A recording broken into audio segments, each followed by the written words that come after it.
கர்த்தருடைய பரிசுத்த நாமத்திற்கு ஸ்தோத்திரம். மாம்ச ஆசை இச்சை, ஆவியின் இச்சை, எதை நிறைவேற்றி கொண்டிருக்கின்றோம்? மாம்சத்தையும் அதன் ஆசை இச்சைகளையும் சிலுவையிலே அறைய வேண்டும். மாம்ச இச்சை ஆசைகள் என்ன, ஆவியின் செயல் என்ன என்பதை வசனத்தோடு அறிந்து புரிந்து கொள்வோமா. ஆவிக்கேற்றபடி நடந்து கொள்ளுங்கள், அப்பொழுது மாம்ச இச்சையை நிறைவேற்றாதிருப்பீர்கள். மாம்சம் ஆவிக்கு விரோதமாகவும் ஆவி மாம்சத்துக்கு விரோதமாகவும் இச்சிக்கிறது. நீங்கள் செய்ய வேண்டுமென்றிருக்கிறவைகளை செய்யாதபடிக்கு இவைகள் ஒன்றுக்கொன்று விரோதமாயிருக்கிறது. மாம்சத்தின் கிரியைகள் வெளியரங்கமாயிருக்கின்றன.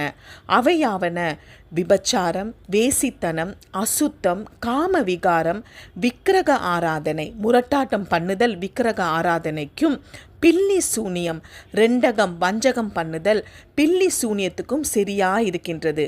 பகைகள், விரோதங்கள், வைராக்கியங்கள், கோபங்கள், சண்டைகள், பிரிவினைகள், மார்க்க பேதங்கள், பொறாமைகள், கொலைகள், வெறிகள், குடி வெறிகள், களியாட்டுகள், டிவி, சினிமா, செல்ஃபோன், கேம்ஸ், இவையெல்லாம் களியாட்டுகள் முதலானவைகளே.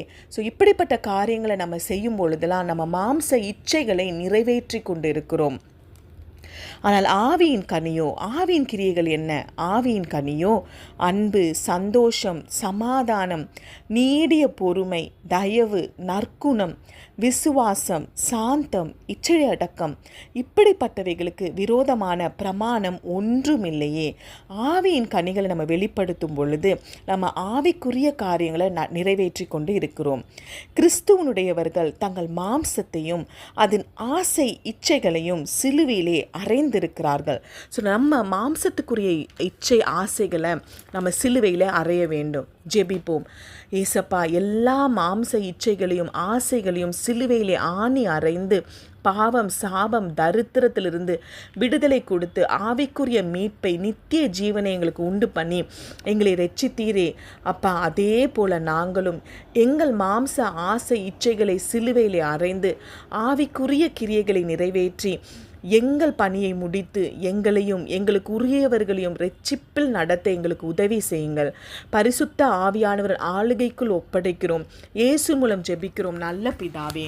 துதி, கன, மகிமை அனைத்தும் இயேசு ஒருவருக்கே. ஆமேன். அல்லேலூயா. Praise the Lord.